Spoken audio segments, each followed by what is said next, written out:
get into the early prelim opener.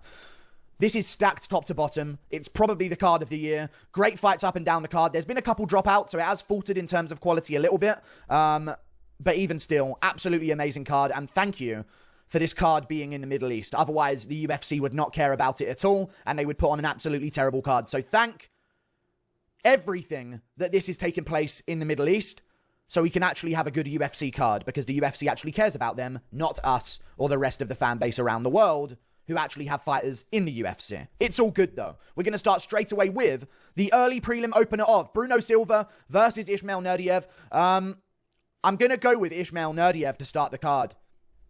Going to go with Ismail Nurdiev. I don't believe in Bruno Silva anymore. Listen, I know he was robbed by Weidman, but when I'm looking at Bruno Silva recently, I'm seeing a 35-year-old. Okay? I'm seeing Ismail Nurdiev, who's a bit more of a young up-and-comer now. He's not coming off the best regional record as of late in his career. Okay? He really isn't.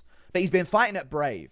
And there's a ton of good opponents at Brave. He hurt a guy in Marcin Bandel in their fight, a Polish dude, kind of an older dude, by the way. And he went in for like a, oh my God, this guy's hurt. I'm actually going to get him out of there and put together some momentum and go on a 3-fight win streak after he'd already beaten a 5-0 undefeated guy by KO in the first round and beaten a 12-3 fighter before that. But then he got caught going in, and then he got caught in an armbar after that, got dropped, hurt. Then he got put away by 16-1 Vadim Kutsi. These are good fighters. You know what I mean? They're solid fighters. They're in their prime. I think Kutsi was about 31 at the time, 16-1. Built his whole career into that moment. And Ismail Nurdiev is taking on a lot of this comp as a, I believe, 28-year-old. And he's just recently turned 28 in August as well. So he's got a lot of time left before his prime. And he's coming into this fight. He was supposed to be fighting earlier in April 2024 against Luis Cardo, which was interesting. He was expected to win that fight going into it. I think I'm going to take him to beat Bruno Silva. I've always thought Ismail Nurdiev was let go a little bit too soon from the UFC because he lost to Sean Brady, okay? That's not a bad loss in hindsight. You know, he beat Mikel Prazeres, who was 26-2 at the time, little short, stocky guy for the division. You may remember him as the guy who got destroyed by Shavkat Rakhmonov with a spinning wheel kick and then put away after that as well. He actually went on to win after that Shavkat Rakhmonov fight. There are some suspect losses for Ismail Nurdiev's regional career, but he's been in there with great comp, and he's come out, like, he hasn't lost since 2022. He hasn't had many fights since then, but he's had about 2 years, not really having many fights. I think that's a sign of a guy maybe growing into his prime, and I just don't know if I can trust Bruno Silva to win a fight anymore, guys. We're talking about welterweight skill here in Ismail Nurdiev. Moving up to middleweight, he's going to be a similar size to Bruno Silva anyway, who's not the biggest middleweight on the roster. Lost to Chris Weidman, and not only did he lose to Chris Weidman, here's something I need to mention about Bruno Silva's loss to... What am I doing with my picks, man? But I just feel like it's logical, but I'll just give it a shot, you know, guys? I used to be really great at these things for years and years and years. I was the best at one time, guys. But this year, I just can't get a good card of picks. I don't know I think it's just... I don't know if anyone's been doing that good this year. But he wasn't exactly doing good against Weidman. I know there were eye pokes involved, but the guy landed 4 strikes in round 1, got held against the cage. Then he got outlanded 45-19 in round 2. And then the eye poke situation happened in the 3rd round. I believe Weidman hit him with an eye poke earlier in the fight as well, and then was like jousting his fingers towards the eyes of Bruno Silva throughout the fight. But I just haven't seen Bruno Silva have an impressive performance since his loss to Alex Pereira, where he looked okay but lost and got outdone in that fight pretty clearly, but made it close. You know what I mean? He stayed competitive in the fight, took a ton of damage, and then he goes on to fight Gerald Meerschaert, gets dropped, put away. The Brad Tavares fight, scrappy fight, both guys going back and forth. He catches Brad Tavares in an exchange. Then Brendan Allen puts him down, knocks him down early in the fight on the feet, subs him. Sharam Magomedov puts work on him on the feet, but he ends up getting takedowns and just kind of laying there. I don't see him being able to keep Ismail Nurdiev down here. I think Nurdiev might be a little bit slicker on the feet as a welterweight moving up here to middleweight. He's not going to be outsized too much. In fact, I think they're listed at the same height, and I think Ismail Nurdiev, his height on Tapology comes from the time when he was in the UFC, so I kind of trust it more than a regional guy being listed as a certain height. They got the same reach. I reckon I'm going to go with Ismail Nurdiev's welterweight skill. He's been out. He's been training. I'm trusting in Ismail Nurdiev to kick off the card, to be honest with you guys. I reckon he's going to get this one done. We move on. Up the card to another fight, which is Ibo Aslan versus Rafael Quiquera. This one's tricky to say as well. You never really know. Rafael Quiquera, number 1 ranked heavyweight on the regional scene in Brazil, but that's not saying much because he literally hasn't fought anyone good whatsoever. However, the guy's dynamic. He's explosive. He's fought at light heavyweight before, I believe. A lot of his fights, though, I'm just going to say this, it's almost like he's fighting in the size of a BKFC ring. Okay, these fights at Demo Fight, I've been doing research for this card, guys. A lot of it. These fights that he's been having at Demo Fight, very dynamic finisher, but he's taken some guys to decisions that weren't the best of performances. You know, he's taken certain guys that he shouldn't have into the second round, and some people that he's fought have got experience. He's got some nasty body kick KOs on his record against really tall and athletic looking heavyweights, but I mean, the last 2 fights, the guy's fought a 6-3 opponent and a 1-1 opponent, tried to get a booking on the Contender Series 3 times over, couldn't get the first 2, and then the UFC just said, forget it, we'll just bring you into the UFC, and here we've got his debut. I was watching his fight with Ivonilson Diaz, who was just a fat guy. He's 1-2, 25 years old, hasn't fought since other than a record that's ineligible in MMA because it's now a no contest. Fought in other weird rule set fights against Lucas Nascimento that also didn't count towards his record. I just don't see him. After watching that performance, he had no countering ability. The guy was being somewhat aggressive with him and throwing like really terrible looking shots, by the way. And Rafael Coqueira just kind of covered up and let him work on him. And eventually the black dude, the fat guy, the flat black guy, just gassed out. And then Rafael Coqueira walked in. The guy had no like reaction time whatsoever. And he was like sweating and breathing heavy and had already used up all of his energy in about 4 minutes. And Rafael Coqueira just hit him with a nasty spinning elbow. It was a really nasty KO, to be fair to him. He does have some wicked-looking KOs on his record. But I'm just thinking, dude, Ibo Aslan's actually kind of good. I hate MMA predicting. I hate my life. I hate everything. Because how can I say that? How can I say that? He had a good win on the Contender Series. But other than that, he's really fought nobody. He lost to Anton Turkalj the first time. Beat him in the rematch, which happened in the UFC. It was a decent scrap. Anton Turkalj is terrible. Can he be hit that many times by a guy like Rafael Coqueira? Coqueira looked bad in one performance that I've seen of his. Other than that, he's looked pretty good. He was supposed to be fighting at light heavyweight on the Contender Series. So he's had a lot of time to prepare for this. In September, he was supposed to fight. Now he's been pushed back to October, brought straight into the UFC. It's a dream scenario for him. He's 6'4". He's rangy, powerful, athletic. Ibo Aslan was getting cracked on the chin by Anton Turkalj, or Turkali, however you pronounce his name, even though there's no I in it, there's a J. God. Get English. Come on.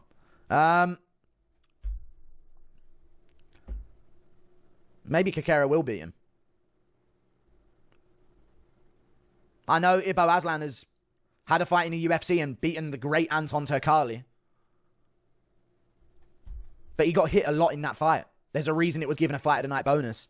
And it's because Turkali landed quite a few shots. Like, he kept the first round extremely competitive. I'm going to check back on the stats of that first round because I was watching it the other day. But I'm pretty sure the first round was quite... Anton Turkali outlanded him in the first round. Landed 65% of his shots to the head. Aslan had a great second round. The third round was looking quite even. Ibo Aslan stuffed a lot of the takedowns. I don't see, however you pronounce this guy's name, getting a takedown here, even though he has got really good Brazilian jiu-jitsu. He's a big dude. He's in his prime. Coqueira. Watched a lot of his fights. Nasty body kicks. Really vicious body kicks. I might go with him over Ibo Aslan. I'm going to go against Ibo Aslan here. And I'm going to pick Rafael Coqueira. Big, heavy dude. Powerful, athletic, in shape. Ready for a light heavyweight bout. I reckon he'll get this one done. Powerful dude. If Anton Turkalj is landing that many shots on you, if this guy lands half of those amounts of shots, Ibo Aslan's probably going to get put away. So, I'm actually not going to... I just sort of criticize this guy off one bad performance that I saw of his. And he's had some other weird ones, but this dude's got flying knee KOs. Could be looking at a Johnny Walker situation, but he's got flying knee KOs, big body kick finishes, spinning elbow, as I said before. Dynamic finisher here. And he's got the BJJ as well. I'm going to go with Rafael Coqueira. Prepared for light heavyweight, 6'4", big dude. Probably going to look a lot bigger than Ibo Aslan. And Aslan was getting tagged a lot by Turkali, who I don't think is in any way technically good as a fighter whatsoever. So I'm going to go with Coqueiras. Getting it done, catching him at some point in the fight and putting him away. We move on to another fight up the card, which is Farid Basharat versus Victor Hugo. Who knows? Is there a point in trying to speak logic into this? I think I'm going to go with Farid Basharat because I was very unimpressed with Victor Hugo's last performance. He has looked good from what we've seen from him so far, and he got a really nasty sub on the Contender Series.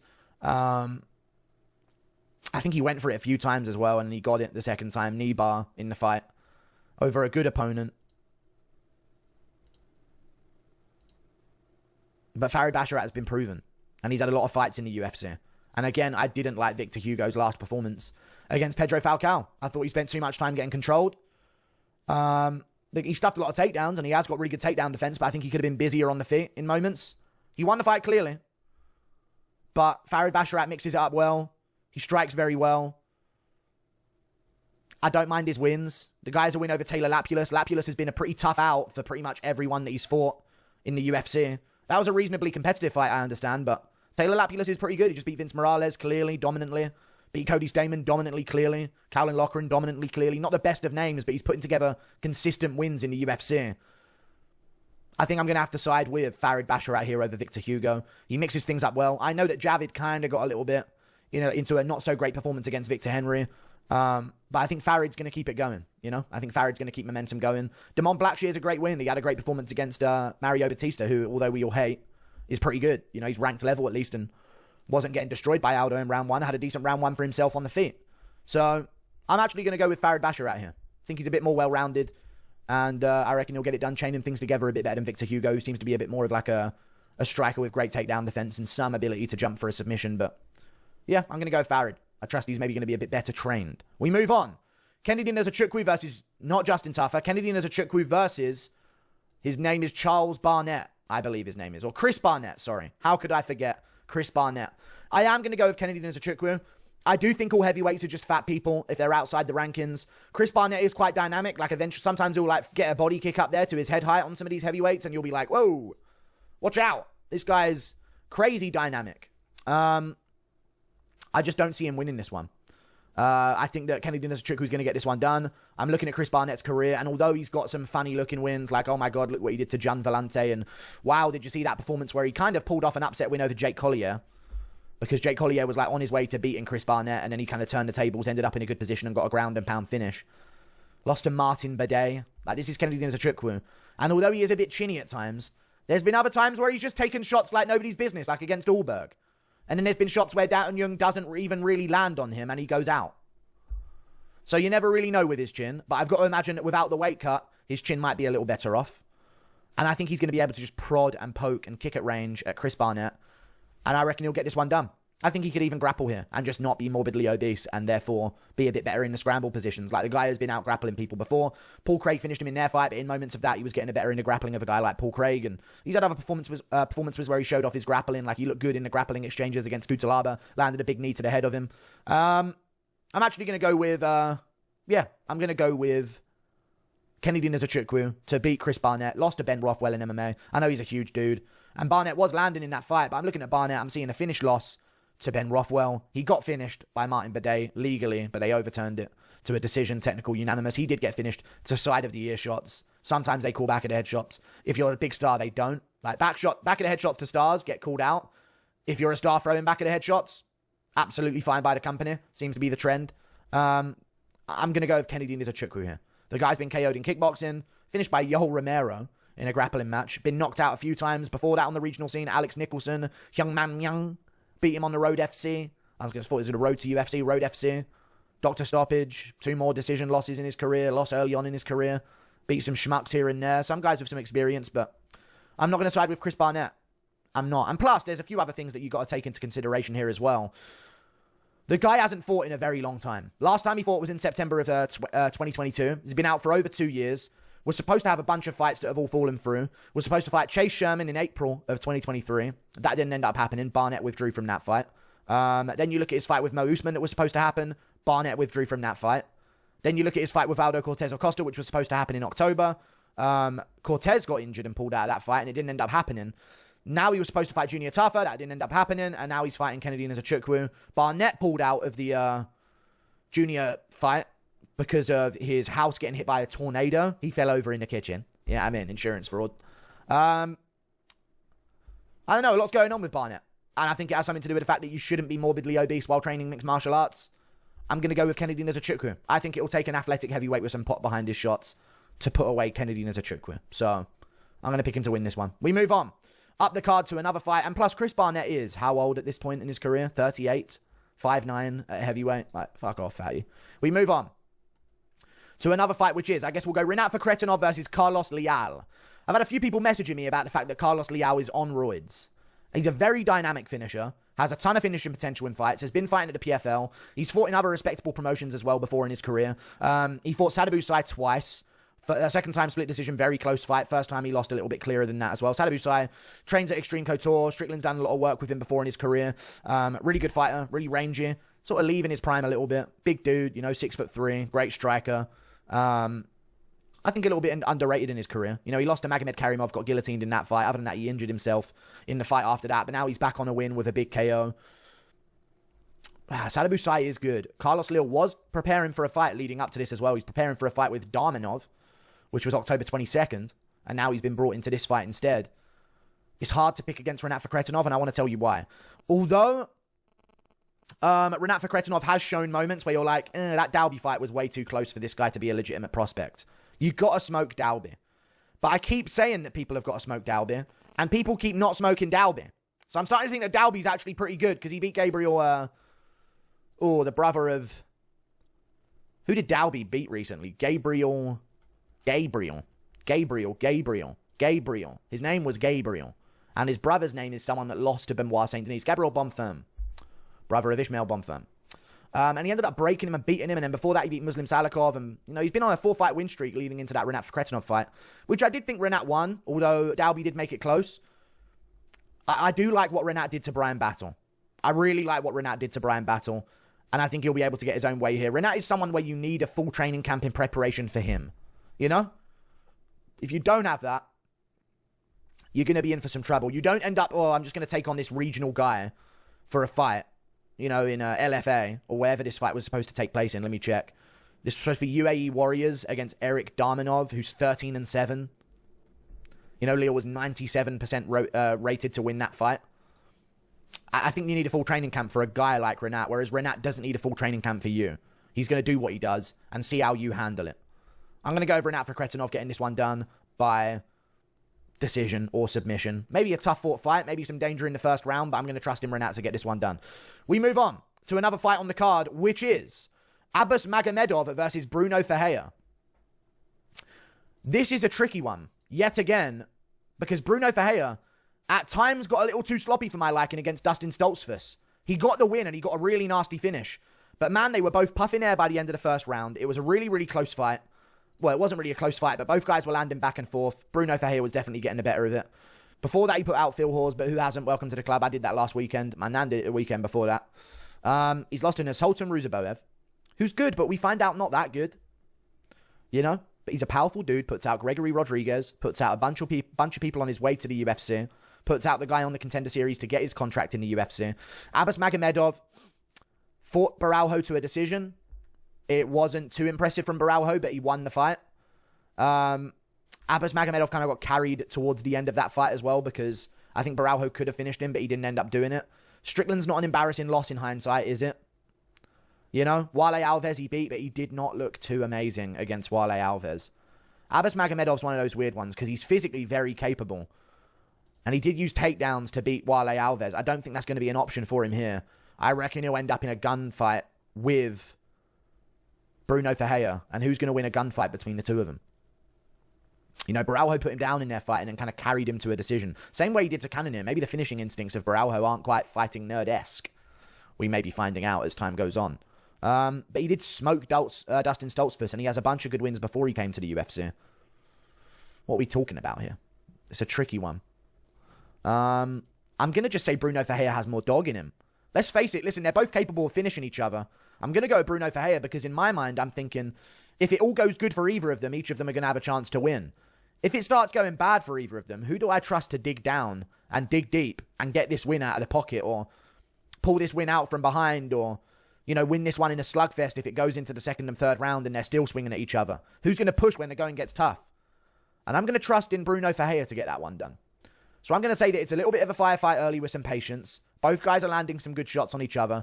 But then Bruno Ferreira will start to get some momentum as the fight goes on. And I'm going to lean towards Bruno Ferreira. Some people just don't have that in them to continue. So I'm going to go with Bruno Ferreira over Abbas Magomedov. He's too westernized of a Dagestani. A little bit too soy. We move on. Up the card, Saeed Nurmagomedov versus Daniel Santos. This is a good fight. Saeed Nurmagomedov, contrary to his second name, which is usually a guaranteed win, it seems, not part of the family. Well, he's from the area, so he is part of the family. Just saying. Look it up. Not even trying to be funny there. So he's not a direct member of the family, but he's part of the family. If you're within a few mile radius of that area, you're part of the fucking family. Okay? The guy lost to Jonathan Martinez. No embarrassment there. Jonathan Martinez is a warrior. He actually gave Aldo a good fight and stood there and banged with Aldo and had a decent performance in... Well, he didn't. He got pieced up, didn't he? But, you know, he had some moments against Aldo in that fight. And he looked good against Said Nurmagomedov. And sometimes Said does slow down in fights. But is Daniel Santos the guy to get it done against him? You know, the guy gets hurt in fights. We were calling him like the Brazilian Charles... Or the bantamweight Charles Oliveira. Sorry, not a Brazilian one. Who's Oliveira then? Because he got hurt against John Castaneda. And he bounced back, and it was a scrap back and forth, and he got it done. Then he beat Johnny Munoz. It's Johnny Munoz. You know? He got takedowns in that fight to ease his way through that fight. Ended up getting a good decision, hurting Johnny Munoz in some moments and dominating him, I believe, in the second round. I'm going to go with Said Nurmagomedov. A little bit more well-rounded, very versatile on the feet, good striker, good on the back foot as well. Santos likes to pressure at times. Said Nurmagomedov can fight off the back foot pretty well. Got good submission game. Daniel Santos sometimes does just sort of like fall into takedowns after he's thrown in the pocket. He'll kind of fall into a takedown. Said Nurmagomedov's got a really nasty guillotine that he can latch up. We've seen that from him. I believe we saw that from him against Cody Stamann. And I think he actually has another win from that same technique. I'm going to check it right now to see which one that was. Muin Gafarov, he just caught him in the very same technique, you know, caught him with that guillotine that he's known for. I think he did the same thing to Sadyakub Kakramanov, who's really good. Sadyakub is really good. And he was having a really good fight against Said, but you can't make a mistake against Said Nurmagomedov. I'm going to side with Said, getting this one done. Probably a guillotine. Probably they get scrappy, you could catch him. And see Daniel trying to get a takedown to sort of get himself in on the inside and maybe making a mistake and getting his neck tied up. Or maybe we could see Said just get a nice looking TKO over him here because he is quite hittable when he does go down. That's why we were calling him the bantamweight Oliveira. So I'm actually going to go with Said Nurmagomedov here. We move on. My Bek Oral Bly versus Mateus Rebecki. Shout out Oral Bly, doing it for the woolly mammoths back home. I think you've got to go with My Bek Oral Bly over Mateus Rebecki. The Carlos Diego Ferreira fight honestly, Carlos Diego Ferreira is a really difficult fight for a lot of guys at lightweight. So I'm not going to take too much away from him, but he did take a ton of damage in that fight with Carlos Diego Ferreira. And it was like a fight that kind of showed us his level. You know, he does have good power. He's put down some semi-decent fighters. Loic Radzhabov finished Roosevelt Roberts very easily into the fight, but he just kind of overpowered Roosevelt Roberts, who is just malnourished and doesn't belong there, or in the UFC. But had an okay performance against Ludwig Klein. Don't get it twisted, but Klein's not really much of a smush and destroy. He likes to try and be his own technical fighter on the feet. Nick Fior, going to a decision with him. Nick Fior is absolute garbage. That needs to be mentioned. He's actually been winning some of his fights on the regional scene, but he's right back to fighting 12-10 Gustavo Franca and 20-13 Saul Almeida. Right back where he belongs, this guy. I'm going to side with Maitak Bek Oral Bly over Mateus Rebecki. I think he can push more when the going gets tough. You know, and you've got to consider where this fight is in Abu Dhabi, where I know it's, you know, the closer to the end of the year, but they say it gets humid in there, it gets hot. You know? I think it's going to value the guys that can dig deep a lot of the time. I'm going to go with Maitak Bek Oral Bly. He pushes. He keeps going for takedowns. Even if he gets cracked, he'll shoot in. He'll grind for a takedown. We saw him put a pace on Uros Medic after being hurt early in their fight, up in division, I believe, at welterweight on short notice. He puts a pace on him. He breaks him as the fight goes on. And since then, great win over Elves Brenner. Looked good on the feet. There are chances for Mateus Rebecki to win this one, but I'm going to trust the guy that digs deep a little bit more. I think they're both pretty good for the first round and a half. But then who do I think is going to be more good for the second half of this fight? Because odds are one of them isn't going to completely dominate it early. It's probably going to be a bit back and forth. But I know I can maybe bet more likely on one of them dominating the second half of this fight. So I'm going to go with Maitak Bek Oral Bly, getting this one done over Mateus Rebecki. Looking forward to seeing if he can get this one done, because he'll probably get like a good test of like a Bobby Green or a Jalen Turner or maybe a Drew Dober fight himself. Like, there's a lot of fun fights that are going to be happening for him. He's got a bit of a following purely because he looks downs. Or he looks like he's from the prehistoric era. So there's going to be some following for him, and if he gets a good finish here, there's definitely going to be even more of it. I'm going to go Maitak Bek Oral Bly. Looking forward to seeing what's next for him in his career if he does get past the test of Rebecki, who's very good, but I just don't see him gritting down and digging deep in this fight. We move on. Sharon Magomedov versus Arman Petrosyan. Now, I will one day pick against Sharon Magomedov. I'm sure a lot of you think the same thing about Sharon Magomedov. 14-0, surname looks legit, hideous, inbred. This guy's ticking all the boxes to be a future contender. But he is kind of mid in moments. Like, he is good and his striking is really good. I'm just not seeing the finishing potential that I need to see from him so far in his career. I need to see him putting away more people that aren't, was it Tricoli? Who literally was just a heavy bag for him, walking forwards menacingly in that fight, and then eventually got finished in the third round. I thought that took a little bit long for Sharamagomedov to get that win, and Tricoli took that fight on short notice as well. He was supposed to fight Pateria, then he was supposed to fight Lutabak, and then eventually Tricoli stepped in and took the fight and got finished. Mikhail Alekseychuk fight, he won. Got a ton of publicity for it, thousands of likes. Future champion, everyone's saying. Thought he looked kind of mid, to be honest with you. Thought he didn't look good whatsoever. Like, he had moments and he was definitely outstriking Mikhail Alekseychuk, but his striking defense was, in moments, kind of bad. Getting caught on the chin quite often. Pushed back a lot. Hard to hold his ground. The problem I have with this matchup with Armen Petrosyan is Petrosyan don't track you down and bully you moving forward. He doesn't mix in grappling and he's going to be able to hold down Sharamagomedov. He will probably tit for tat at range. Let's face it, that's Armen Petrosyan's game so far in his career. And it works against some opponents, you know, like he did beat Christian Leroy Duncan, who I thought was a pretty good prospect and probably still is going to be a pretty good prospect based on his recent performances. But Christian Leroy Duncan was just doing too much in that fight. Wheel kicks, jumping knees, needed to simple it up a little bit, but he didn't. A little bit too late in that fight. Petrosyan ended up outpointing him. Beat AJ Dobson. That fight was a little too close for my liking. For example, I think Sharamagomedov would outnumber AJ Dobson in the hundreds. You know what I mean? Like, I think he would really do a number on AJ Dobson. And if you look at the numbers in that fight between Sharamagomedov and Armen Petrosyan and AJ Dobson, Armen outlanded him, but the fight was competitive. And AJ Dobson stayed in the fight. I don't think it would be as competitive against Sharamagomedov. I think he would have chewed him up and destroyed him in that fight a little bit easier. A little bit like how he did Tricoli. I think that's that level of comp. I'm going to go with Sharamagomedov. This is going to be a tit-for-tat at range fight that Armen Petrosyan loves to do. He's going to be tapping at low kicks at range. And then there's another thing that needs to come into equation in this fight, which is probably won't be much grappling. And Armen Petrosyan maybe has the shortest arms, but so does Shara. Like, a lot of these guys from the Caucasus don't really have long arms at all, do they? But Shara's normally outreached by his opponents. 73 inches of reach at 6'2". That's kind of embarrassing. You know, Armen Petrosyan is listed at 6'3". He's not. He's 6'1". 71 inches of reach. McGregor's outreaching him. I'm pretty sure McGregor's reach is like 72 inches of reach, if I'm not mistaken. I'm just going to double check that right now. McGregor's like 5'8", 5'9". I know McGregor's got long arms, but at lightweight, he's not like outreaching everyone. You know, there are lightweights with longer reach than McGregor. He's got a 74-inch reach, sorry. Conor McGregor's got a 74-inch reach at 5'8". Armen Petrosyan is probably a tall 6'1", close to 6'2". 71 inches of reach. I think that's going to be a problem if you're playing that tit-for-tat game with Sharamagomedov. Giving him range and playing the kick game at range where nothing's really to knock you out and everything's to score points. That sounds like a Sharamagomedov dream matchup. You know who I think would beat Sharamagomedov? Like a Bo Nickel. Like a good, solid grappler. Someone in the rankings that can grapple, like an Anthony Hernandez, I reckon would easily beat Sharamagomedov. These are the matchups that I want to see him against. But it feels like the UFC's kind of laying him up over and over again. You know, a lot of people give Bo Nickel shit for, another layup for Bo Nickel. The guy's nowhere near as experienced as Sharamagomedov. Sharamagomedov was, 10-0 before he got to the UFC, and he had a bunch of fights in, like, modified rules MMA as well that didn't even count. There's 1, 2, 3, 4, 5 on his record. 15-0 in MMA bouts, but some of them didn't have elbows allowed, so they weren't counted as pro fights, I think. Even though PFL's fights are counted as pro fights, and they're not fucking elbows allowed, so a little bit of a weird one. But I'm going to go Sharamagomedov here. Getting it done by decision. We move on. Magomed Ankalaev versus Alexander Rakic.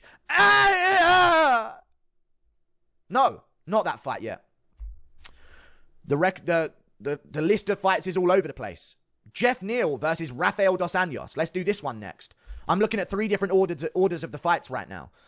I'm going with Jeff Neal because it's Rafael Dos Anjos in 2024. A lot of times you can't do that, I know, because UFC is very low-level athletes. They're not the best in the world at anything. They're just the only ones trying a lot of the time.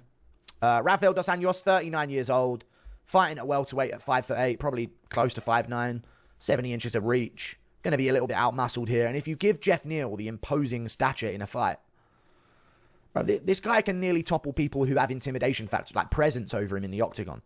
You know, he had a really close fight with Ian Gary. Very close fight in his last fight. Shavkat, he gave a scrap to. You know, I think it was very dominant to Shavkat, but he did give a scrap to him. I thought it was clear Shavkat, but he wobbled him at one point in the fight. As I contradict myself for the third time, talking about the Shavkat-Jeff Neal fight. It was competitive, but Shavkat dominated, no. But it was a competitive fight. Ian He finished Luque, left him never the same, if we're being honest. Left Luque never the same after that fight. And I kind of saw that coming as well. The Santiago Ponzinibbio fight was quite close, though. So this is the type of thing that worries me because the Neil Magny fight is a loss. How? How are you losing that? And Jeff Neal's the type of fighter to complain about fighter paying him fight once a year. So it's kind of difficult. But he's close to his prime. 34 years of age. Not too many miles on the clock. Just closed the distance well on Ian Gary in moments. Made it close. One judge gave him the scorecard. He's going to be able to outmuscle Rafael Dos Anjos. Listen, put it this way. Does Dos Anjos take down Jeff Neal? Bilal Muhammad couldn't. Bilal Muhammad lost to Jeff Neal. Jeff Neal put it on Bilal Muhammad. Stuffed all his takedowns. I don't see Rafael Dos Anjos being able to outgrapple Jeff Neal in any way. What's Rafael Dos Anjos' next plan of attack going to be in this matchup when you think about it? It's probably going to be him trying to, well, I can't outgrapple him. I'll just try and fight in the pocket.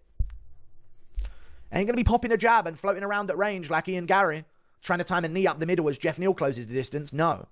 He's going to be trudging forward like Luque and trying to fight in the pocket and trade with Jeff Neal and hope to get the better of it. Maybe like out-voluming him in the exchanges. I don't see that going well for him. I think Jeff Neal's going to win this fight in all areas. And I'll probably say he's going to get a TKO win if Dos Anjos continues to take a bit too much damage here. So I'll say second round TKO for Jeff Neal. Potentially in the first, though. I can see a real nasty finish and maybe this being the end of Rafael Dos Anjos. But I get why RDA took it. He's a gamer. He fights nothing but tough opponents. Says yes to everyone. And if he wins, he is in the rankings at welterweight and probably looking for a name. But I just got Jeff Neal. I got Jeff Neal getting this done by TKO in vicious fashion. We move on. Magomed Ankalaev versus Alexander Rakic.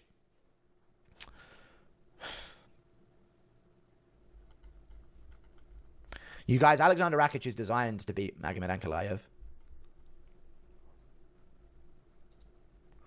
And Krylov had a really good fight with Ankalaev. And Blachowicz is quite old, and he had a really good fight with Ankalaev, but he also had a really good fight with Pereira. People forget, man. Oh! No. No. No, I can't. No.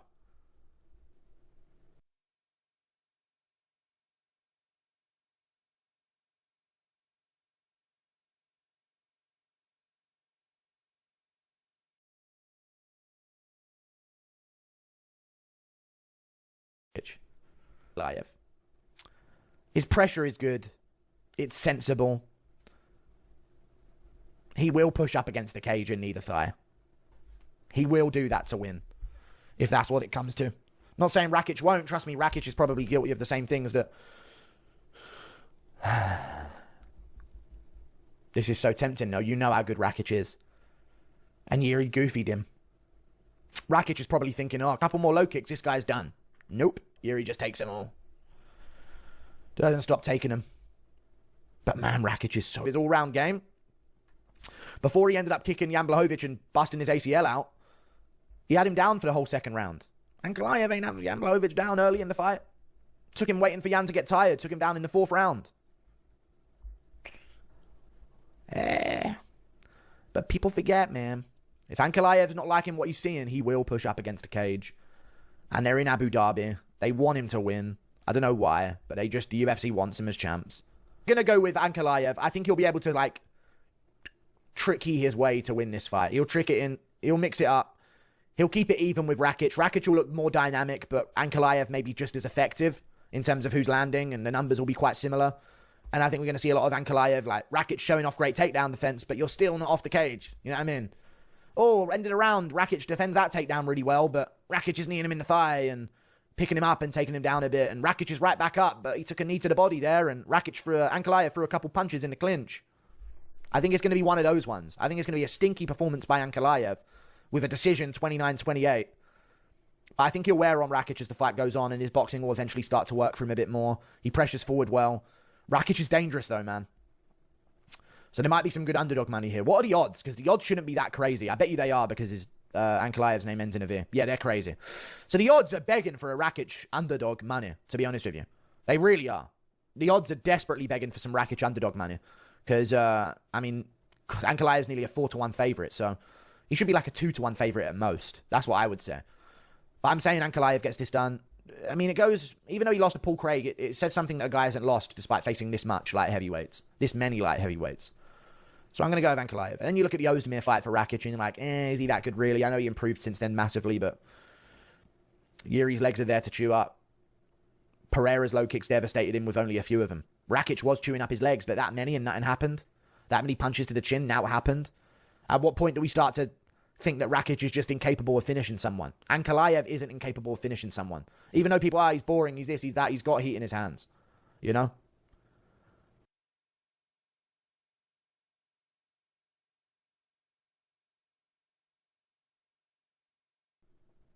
Dan Ige versus Lerone Murphy. I'm going to have to go with Lerone Murphy. Not because he's from the UK. Trust me, that's not why I'm picking him here. I think Lerone Murphy's type of fighter is the type of fighter to beat Dan Ige. Wild fighters are typically going to lose to Ige. Diego Lopez. But he's so good, he still gets it done. Even though Ige took it on very short notice and Lopez had to make weight like 3 times before that fight. I get it. But that wild style of fighter falls right into Ige's plan. You know who else is unlikely to beat Ige? Not that great grappler. Bryce Mitchell. You know what I mean? Gets it done still, though. This is saying something that the people that I'm thinking are the good matchups for Ige are still somewhat getting it done against him en masse. And you look through Ige's career and you think, okay, the Josh Emmett fight, it actually could have gone to him. Josh Emmett's had a few robberies, to be honest with you. Same with Kattar fight as well, I thought. But either way, speaking of Calvin Kattar, I'm noticing a difference in the type of opponents that are beating Dan Ige and the type that aren't. Nate Landwehr, Damon Jackson, Gavin Tucker, and Landwehr stayed in there, but his chin's so high sometimes, and he does get dropped in fights. Type of guy that's probably going to lose to Ige. Damon Jackson, same thing. Type of guy that's probably going to lose to Ige. Gavin Tucker, same thing. Type of guy that's probably going to lose to Ige. Edson Barboza, I thought he beat Dan Ige. We're a long time removed from Nat Barboza and the Barboza that fought Lerone Murphy. I think you got to kick at range. I think you got to be dynamic to beat Lerone Murphy. You've got to be a Diego Lopez. You've got to be a Yair Rodriguez. That's who's going to beat Lerone Murphy in this division. I don't think it's Dan Ige. He's too simple. He's stocky. He can't catch you at the end while you're leaning back away from something. He catches you going into stuff. And that's why he beats wild guys. That's why he gives guys like Josh Emmett problems who are swinging with everything to take him out. And he gives Lopez some problems as the fight goes on. He's very difficult to finish, Dan Ige. But when you look at people that have beaten him, TKZ just did a really technical breakdown on Dan Ige and beat him.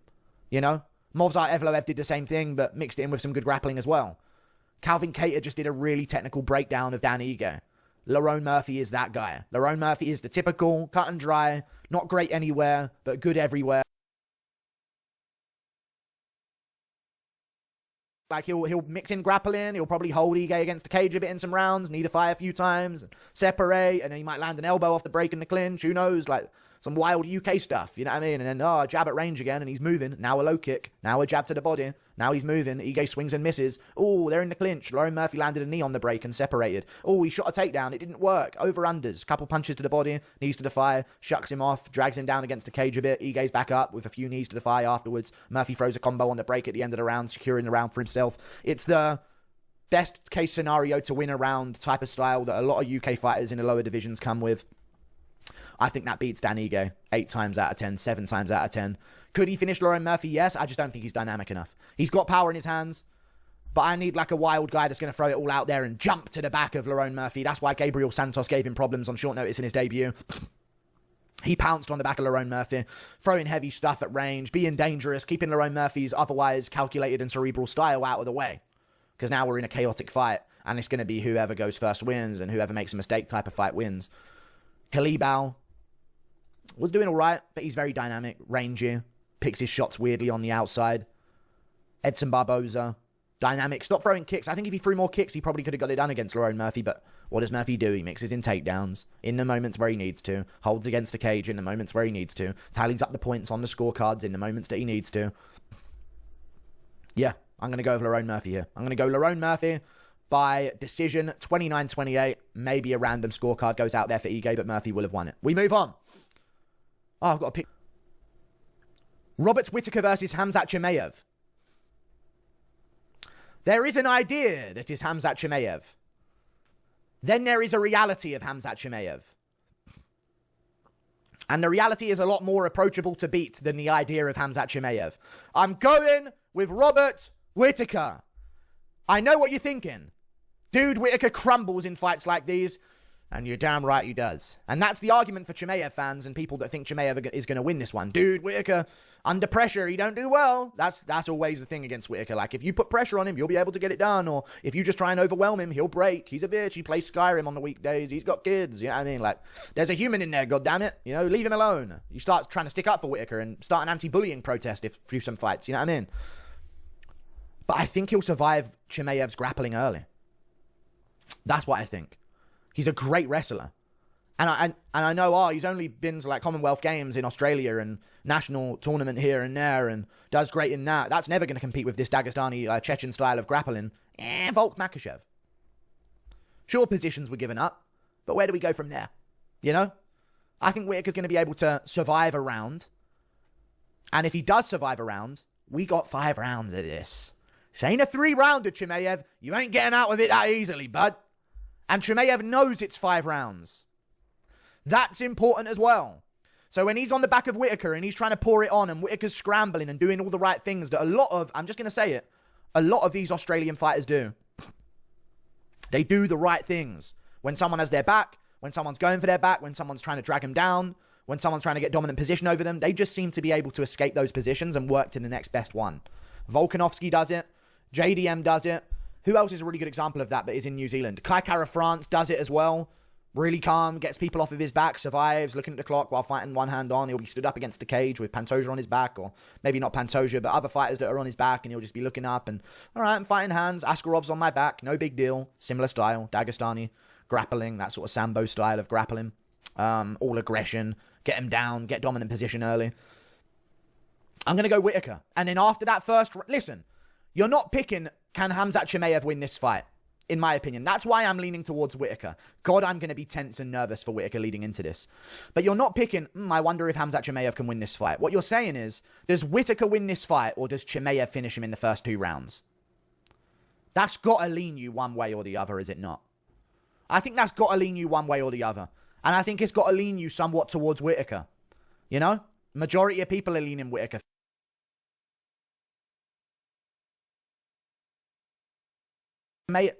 He's a fucking 2-1 threat. They gotta stop.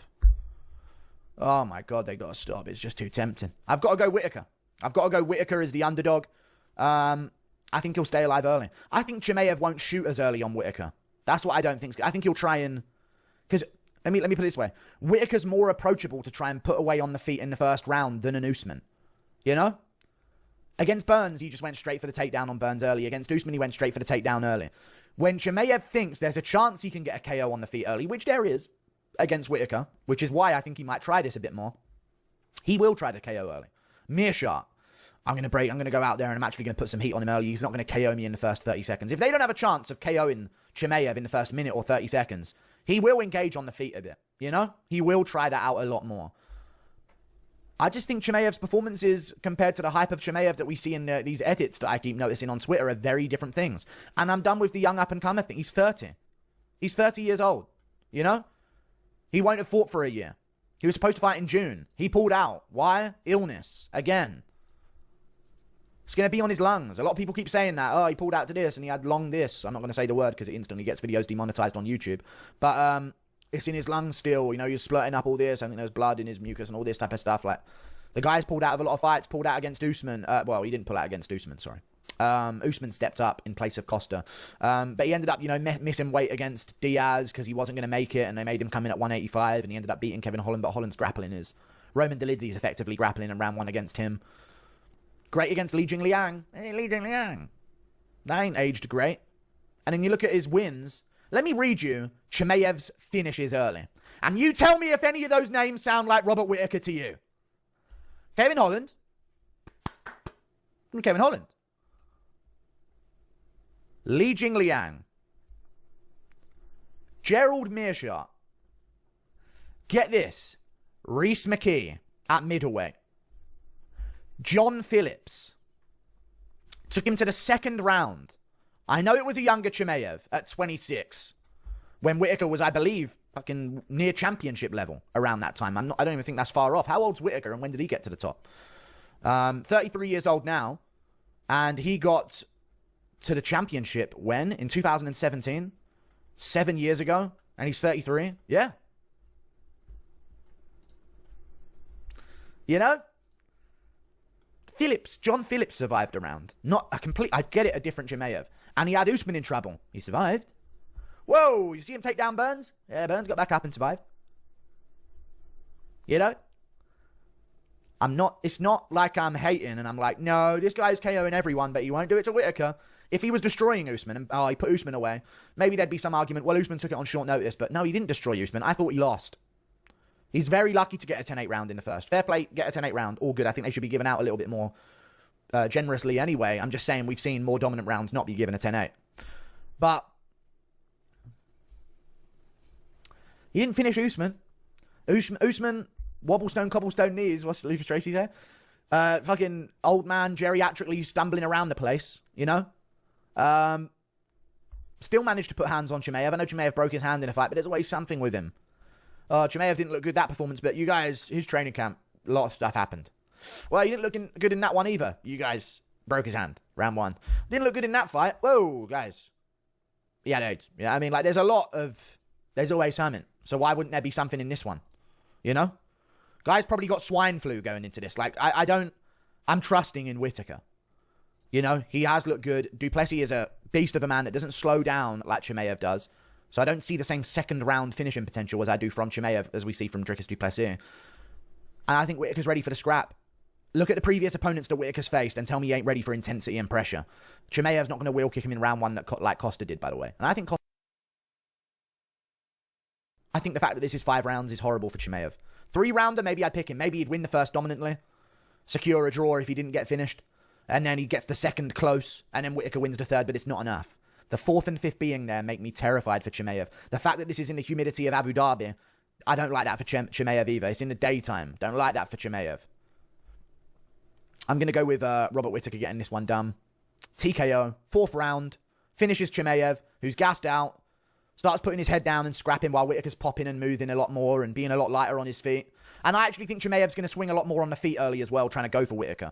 But look at the previous opponents. Ikram Aliskerov, dangerous guy looking to go out there and bully Whittaker early and put him away. Paulo Costa, dangerous guy looking to go out there and bully Whittaker early, put him away. Duplessis. Before Duplessis, he had fought Vettori. No danger of being finished ever.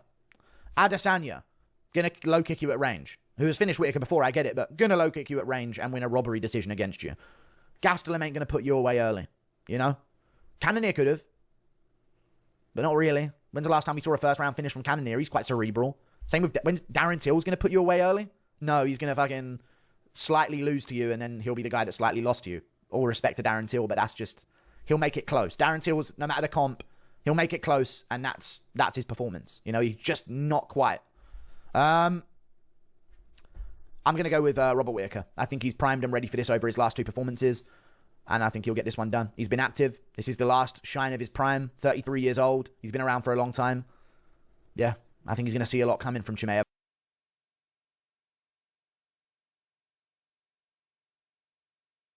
Catching him with something you don't see coming. I'm going with Whittaker getting this one done. And I don't think Chimaev will shoot until about the minute 30 mark. That's what I think. I think there'll be some exchanges on the feet where he'll get close and then he'll shoot. I think Whittaker's great. Takedown defense. Amazing.